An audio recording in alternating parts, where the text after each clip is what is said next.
Good evening. Welcome to a new edition of Kilter Rising, which is a series of live broadcasts by the new media and technology company Kilter. For those who haven't heard of Kilter, Kilter is based in Glasgow, Scotland, and we are delighted to be collaborating with Michael Gray tonight, who is a journalist with CommonSpace and also a columnist with the national newspaper. And also delighted that tonight Yanis Varoufakis is our interviewee, the ex-Greek finance minister. And I'd like to get straight to questions and ask Michael to start with kick us off. Okay. Thanks for that, Eric, and thanks for joining us, Yanis. The first question relates to the general strike in Greece today, when you once again had protests and Molotov cocktails being thrown at banks. So I was wanting to ask you a question about the current internal politics in Greece, where despite a democratic uprising, you still have some of the similar problems from before. So how do you view the state of Greek politics today? It's not that we have some of the problems from before, we have exactly the same problems, only they've been amplified as a result of the deterioration of the social economy as a result of the implementation of the same dead-end policies. What happened was in January 2015, a government was elected, was part of it, and we had a very straightforward, clear mandate to renegotiate the terms and conditions of our bailout with the European Union, the European Central Bank, and the International Monetary Fund, for a very simple reason, because the terms and conditions for the previous bailouts since 2010 were just calamitous. We have had the worst depression in the history of the world since the 1930s. Actually, it was far worse here than it was in Britain during the 1930s. We lost a third of our income almost. And unemployment went up from 8-9% to 28-29%. So if there ever was a catastrophic fiscal policy, as well as a reform agenda, the inverted commas reform agenda, it was the Greek problem that we inherited. So we were elected in order to challenge that. And after 5 long months of quite intense negotiations and stalemate with the troika of lenders, our government was crushed. And it was pushed in a dilemma where the Prime Minister, Alexis Tsipras, had to choose between an out-and-out confrontation with the troika or effectively surrender. And he chose the latter. So now we have more or less the same government. I mean, my former colleagues are all in their places, most of them, not all of them, but most of them. But they're implementing a program they don't believe in after a surrender in July. And it's no great wonder that we have, in economic terms, the same deterioration, in social terms, the same degeneration, and on the streets, the same tension. So following your own tussle with the Troika, you've set out to, quote, cause mischief through Europe by advocating democracy in the face of those European elites. Just in the last week, we've seen the ousting of a pro-austerity government in Portugal. So within this context, what is to be done to create a united and reformed European Union? Well, regarding the issue of democracy, this is not some wild idea that I had. This is the direct repercussion of my experiences at the heart of the European Union. In the first Eurogroup meeting, let me remind our audience who are not familiar with the goings on in Brussels and in Europe, the Eurozone member states, the ones that use the euro, given that they are bound together in one macroeconomy, they have to have one body that governs that economy, and it's the so-called Eurogroup, which is a collection of the finance ministers as well as the Troika being the representatives of the Commission, the Central Bank, and the International Monetary Fund. And this Troika is far more powerful, believe me, than the finance ministers. So the unelected members of the Eurogroup are far more powerful than the elected ones. And in that Eurogroup meeting, the first one I ever attended, I thought I was being extremely moderate and modest when in my introductory speech, I said that here we have a clash of two different principles. We have the principle of continuity, so previous Greek governments were committed to a particular plan for Greece, which wasn't working, but nevertheless, there was a commitment. So there's this principle of continuity, and there is the principle of democracy. We were elected to challenge that plan. So what happens when two principles clash in any democratic institution? You find a compromise between the two. So there are two plans for Greece. One is the previous one that the Troika was very keen to insist upon because it was its own baby. And then we had our government's manifesto, our mandate, what the Greek people had elected us to do. So I thought I was being very moderate when I said, okay, we have these two documents if you want, these two programs for Greece. Let's find a way of blending them together. And I was told in no uncertain terms, especially by the German finance minister, that elections cannot be allowed to change it, which is amazing. Amazing. As I said in the Eurogroup meeting, this is a great gift to the Communist Party of China because they believe that too. You shouldn't allow elections to mess with economic policy. And look, the moment you run such a large economy like the Eurozone, completely undemocratically, not only undemocratically because some radical lefty like me, but because they themselves argue that democracy cannot be allowed to change anything. Yeah? So elections should have no influence on economic policy. The moment you do things along the lines of a democracy-free zone or policies that are not allowed to be influenced by the democratic process, the result is terrible economic policies. So, democracy is not a luxury to be afforded to the rich or to those in surplus and to be denied the debtors and those who are in deficit. If you do that, you end up with a terrible system of economic governance, which then perpetuates crisis, deepens the crisis, reinforces the crisis, and that leads to more authoritarianism, as it did in the 1930s. So, yes, I mean, to put it bluntly, the European Union must either be democratized or it will collapse under its own contradictions and its own failures. So either we must band together throughout Europe to democratize it, or we will see it fail about our ears, and the result will be a terrible human cost, especially for the weakest members of society. So that's my project now. I think it should be the project of everyone.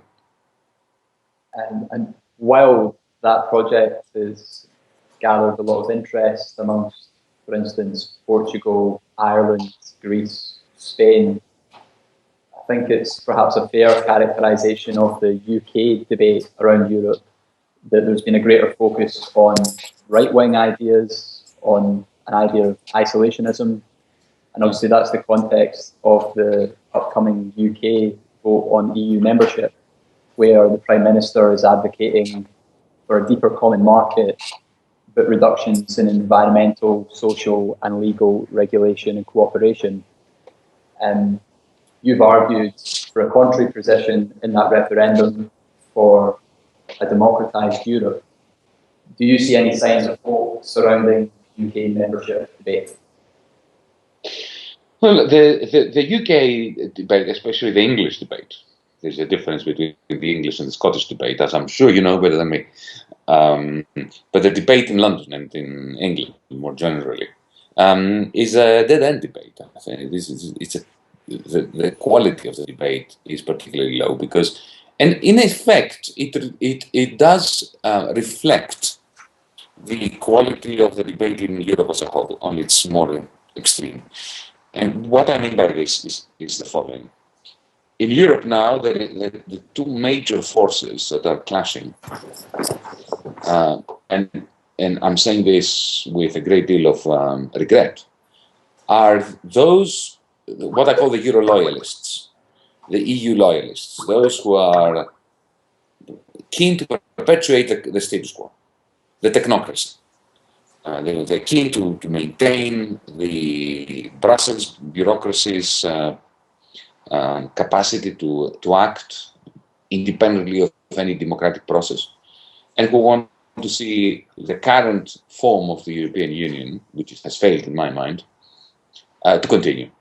On the other side, the opposite corner, you've got the anti-Europeanists, the ones who believe either that the European Union should be disbanded, or the ones who want to treat it a la carte, like David Cameron. They want a single market, they want access to the markets, they want free trade, but they don't want the European Union. And this clash is detrimental to our common future, because both of them are profoundly wrong. If either of them prevails, Europe will simply die. If the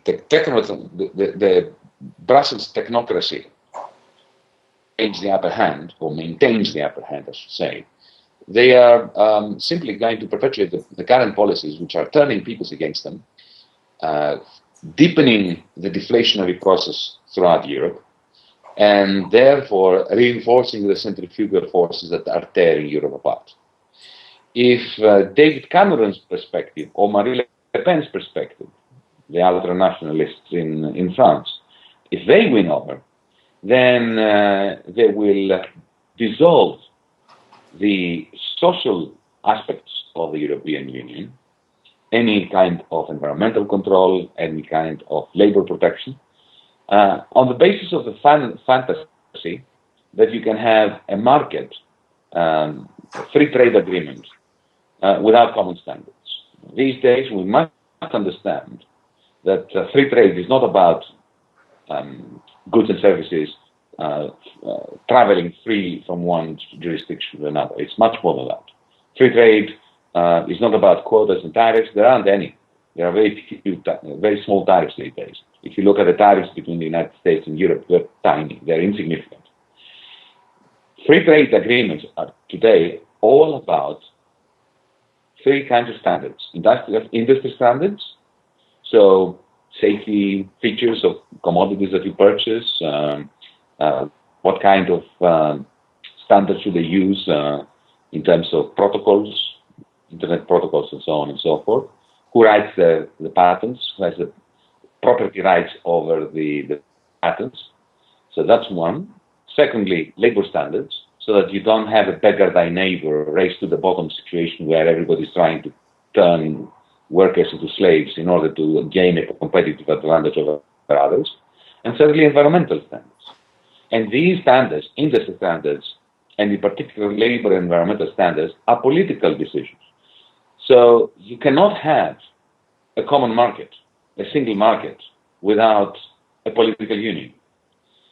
So Cameron's idea that Britain can renegotiate an a la carte kind of European Union where it will keep the single market, its place in the single market, but to remove itself from labor standards and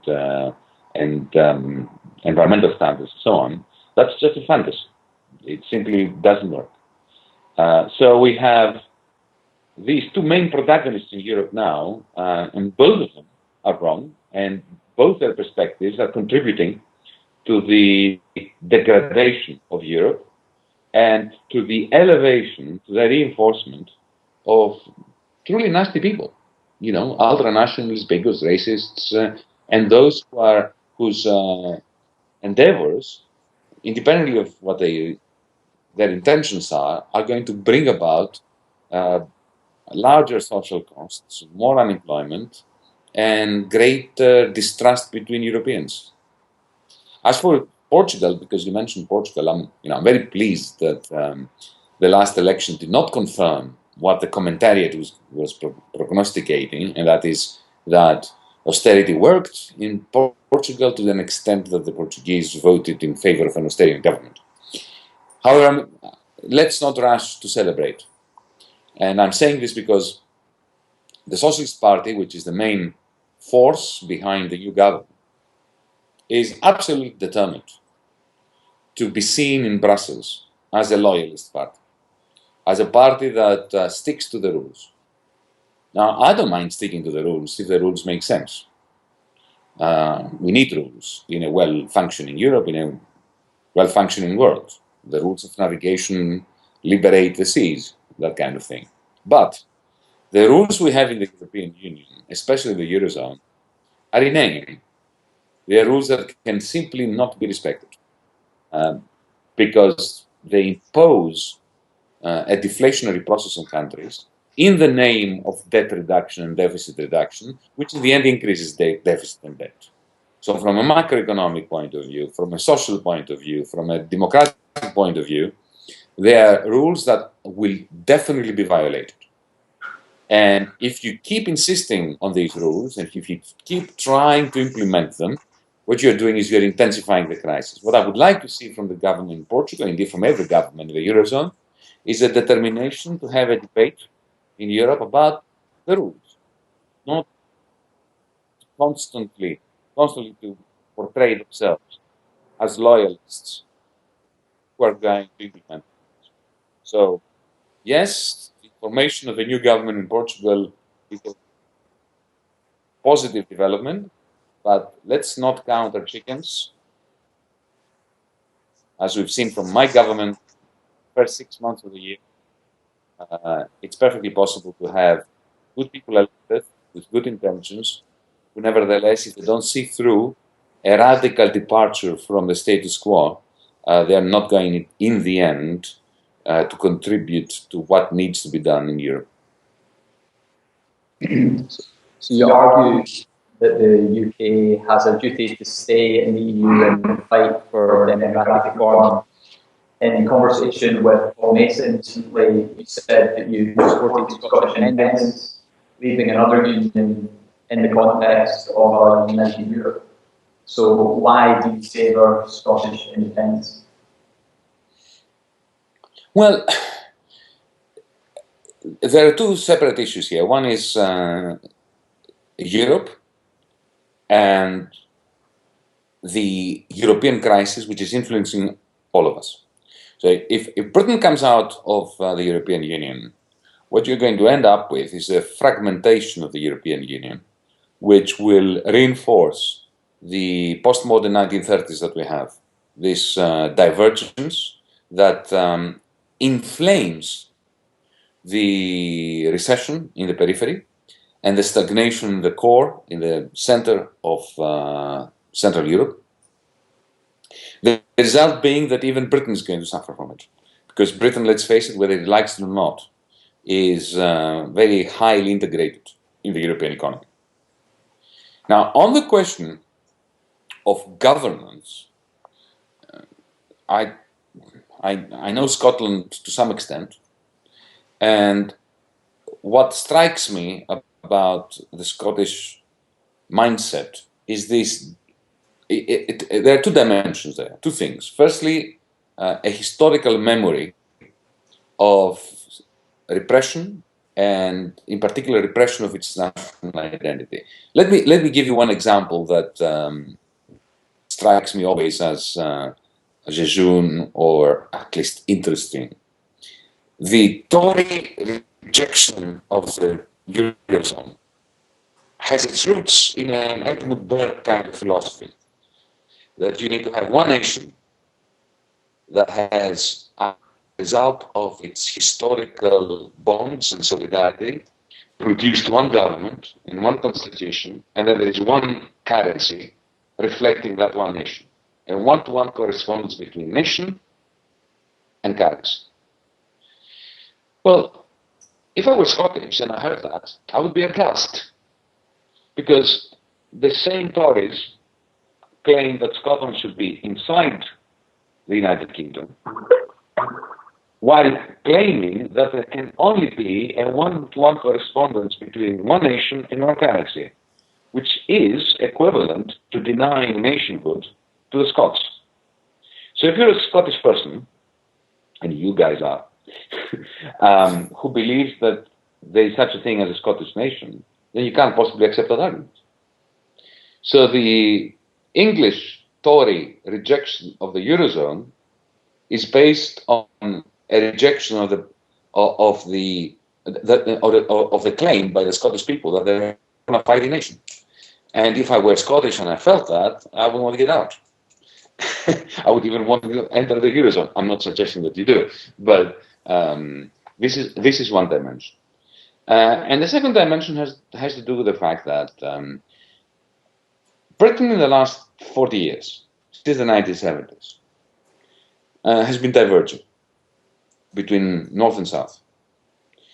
The one nation Tory tradition, people like Ted Heath, were quite opposed to this divergence. You remember that Ted Heath was one of Mrs. Thatcher's great antagonists.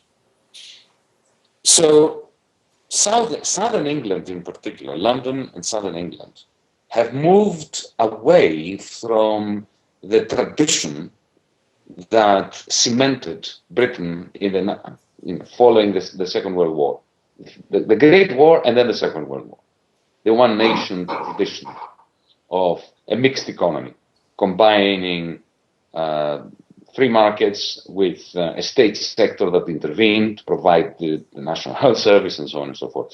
That consensus, post-war consensus, from let's say 1920 something to 1974, 75, that has collapsed now.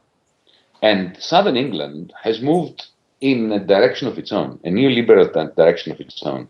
And if anything, this is how I understand Scotland, Scotland remained faithful to that tradition. So you have these two things happening at once. You've got Southern Britain, Southern England, effectively heading in its own direction, away from that which created a kind of consensus, one nation consensus in Britain. So it's they who are actually abandoning ship, not Scotland. And secondly, you have the philosophical denial of Scottish national identity by the English establishment. So under those circumstances, and within the context of a campaign for democratizing the European Union, it would make sense for Scotland to move in its own direction. What it doesn't make sense to do is that which Alex Salmond did, and I was very critical of that, which is to recommend at once Scottish independence and at the same time a monetary union with the Bank of England that the English didn't want.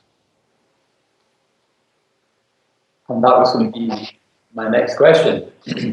You wrote in 2013 critically of the independence-like proposals of a shared sterling currency area, calling on the Scottish Government and those supporters of independence to be more fearless and establish an independent Scottish currency. Now, given the vote was considered to be swung on economic fears, on a fear of change and on economic uncertainty, do you still take that view? And how would an independent Scottish currency survive amid the pressures of the financial markets? Well, the title of that article that you referred to was "Scotland Must Be Braver," and I think it should. And look, the attempt of the SNP to convince the electorate in Scotland that Scottish independence would have pros but no cons. It would have advantages, no disadvantages. That we simply we gain our independence, but everything else, pound in your pocket, stays the same. The Queen stays the same. Nothing really changes, except that we are now going to be independent. This minimalist approach was, I think, a very grave error on the part of the SNP. I believe that the people of Scotland are much smarter than that. They understand that they take risks. Independence requires a degree of bravery, a degree of courage. You have to go it alone. Just like, when an 18-year-old or 20-year-old leaves home, there are risks to gaining one's independence. But let me put it this way. Imagine that Alex Salmond had his way and the referendum was successful, and even David Cameron and George Osborne said, okay, fine, will let you keep the pound. What will happen then? You would have the Bank of England determining monetary policy in Glasgow and in Edinburgh and in Aberdeen. They will be setting interest rates according to the needs of the bubble-infested southern England and the City of London, not according to the needs of the Scottish political economy.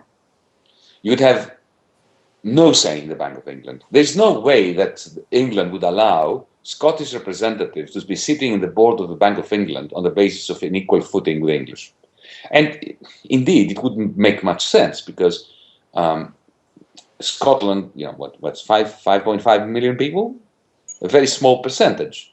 It would be unheard of to have a monetary policy committee that is evenly balanced between a small Scottish nation and England and Wales on the other hand. So you would take the case of quantitative easing. This is the main game in town, in London, in the City of London. The purchases that the Bank of England does of various paper assets of the banking system in Britain in order to shore the financial sector up. Now, if you had proper independence, you would need to have independent fiscal policy in Scotland, which means you would have to issue your own debt, your own Scottish government bonds. Now, how many of these would the Bank of England purchase if Scotland were independent? And how could you influence that? You wouldn't be able to influence that.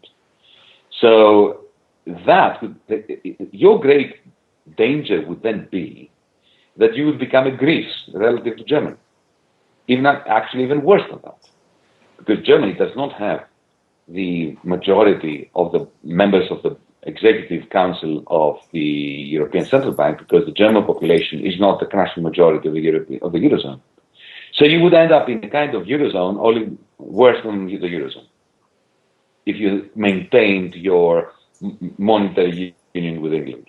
This is why I recommended that you go it alone, you form your own currency. Now, as far as the problems of transition to a new currency and the way that financial markets will treat the Scottish government, well, I don't think that's much of a concern.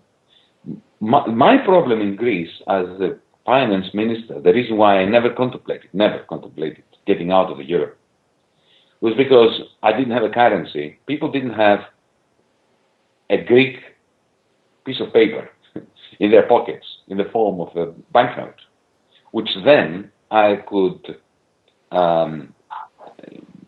decouple from the euro. They had the euro. But in Scotland, last time I was there, you have your own Scottish pounds. And you print them in Scotland. Actually, each bank, like the Royal Bank of Scotland, they print their own. Of course, they are told by the Bank of England how many to print. But you have printing presses, people have a Scottish pound in their pockets. Indeed, when you travel from Glasgow to London, it's not unheard of that a taxi driver in London will not accept your Scottish pounds. They have to be sent back to Scotland every night, right? So you already have your own currency. All you would need to do is to unpeg it, to say that as of today, it's not a one-for-one. And then to have a proper central banker, a pretty good central banker, regulating the interest rates and the quantity of money so as to ensure that the Scottish pound stays within certain limits. It wouldn't be a bad thing if the Scottish pound fluctuated, and it wouldn't even be a bad thing if the Scottish pound devalued to some extent.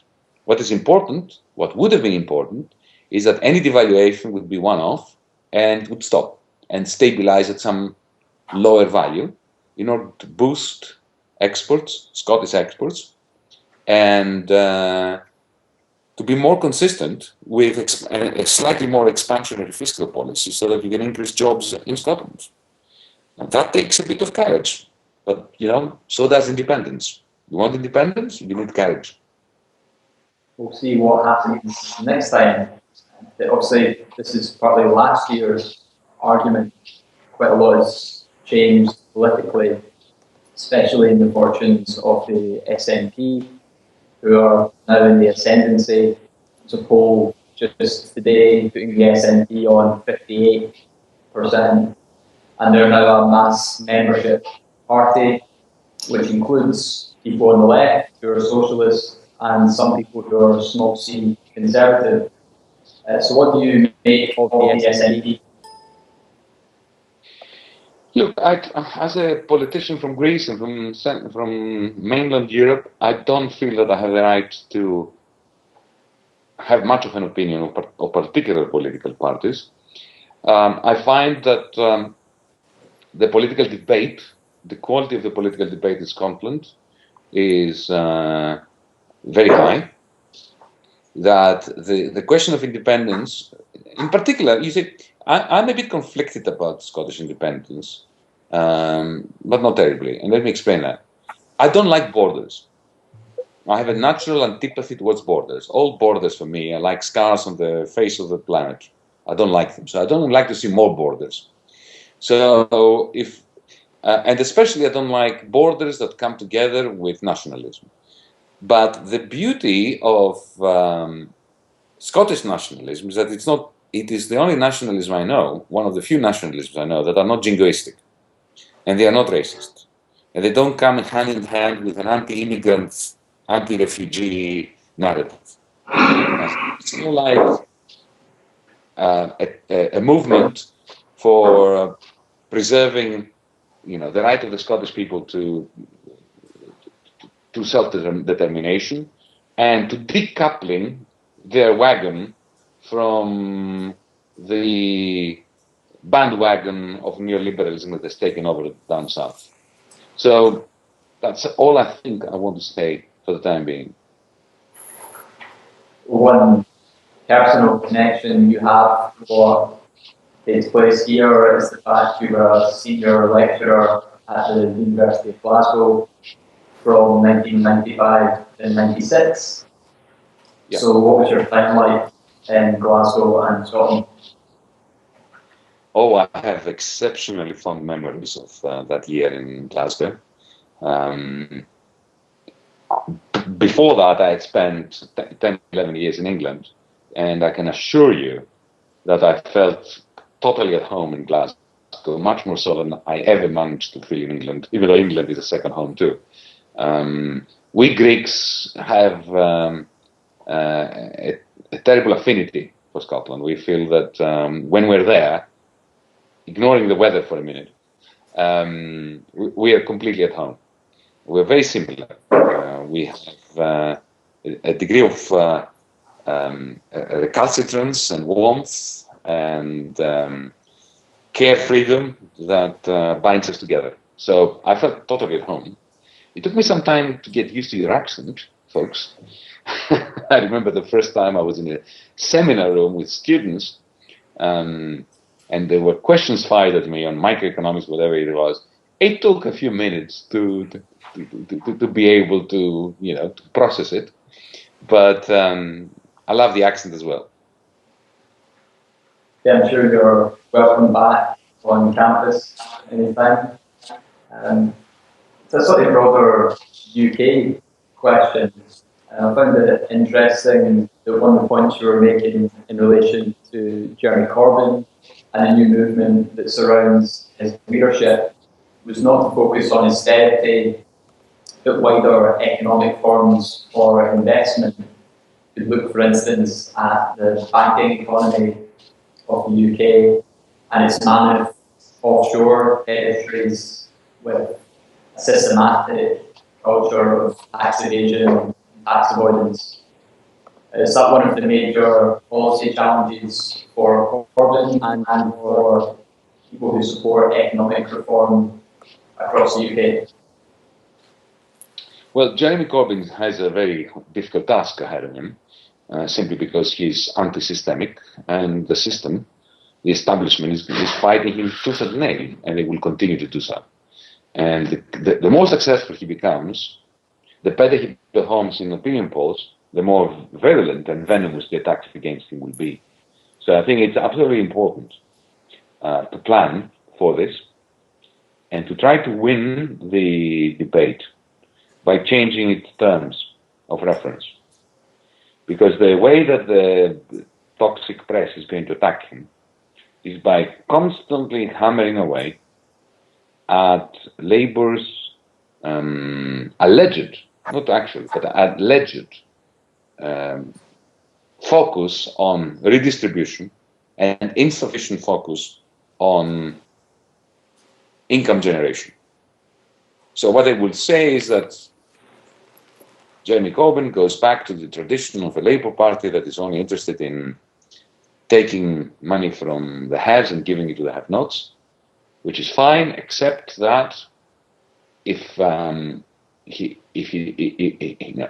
that is what he's trying to do, without finding ways of energizing the British economy, the pie will be shrinking, and even though he will be redistributing bits of it, slices of it, from the rich to the poor, in the end, even the poor are going to suffer, because as the pie shrinks, their share, their absolute share, not absolute, their slices in absolute terms are going to diminish.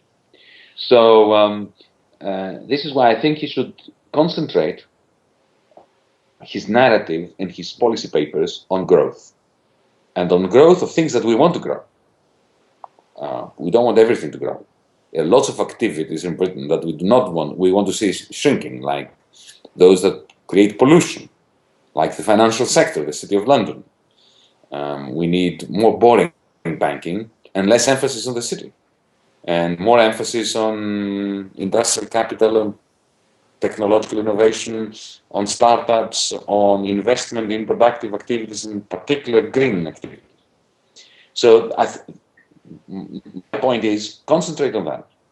Concentrate on how you're going to motivate, energize the 700 billion of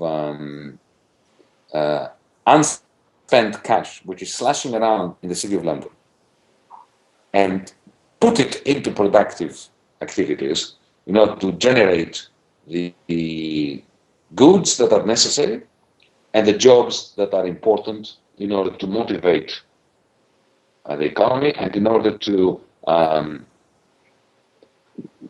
create meaningful employment for people. And once you do that, then redistribution is easy. It's very straightforward. The difficulty is to produce the incomes that you will redistribute. And if you convince the electorate, the middle class in particular, that the pie will be growing, then it is much easier to convince them that it needs to be redistributed. Okay, I think I've had a pretty good hit of the ball with all those questions. I know Eric from Kilter might have had some questions to add at the end. No, I would like to add that Kilter.com is also a startup based in Glasgow, Scotland, so it's quite appropriate, Yanis, that you brought that up there. And we actually built Kilter using our own unique IP. So yeah, I would just like to also thank you. I know you're pressed for time. We've gone way over our allocated time, Yanis. So I'd like to primarily thank you for engaging tonight with Michael on a series of really strong questions, I felt. So yeah, thank you. Well, thank you very much, and my best wishes for your startup and your endeavor, especially in the media. The media is an area that will be a main battleground for democracy and for giving a chance to genuine, authentic voices to be heard against the cacophony of the vested interests that want to silence them. So, best of luck. Thanks, Yanis. Nice to speak to you. Very nice talking to you. Thank you. My regards to Scotland.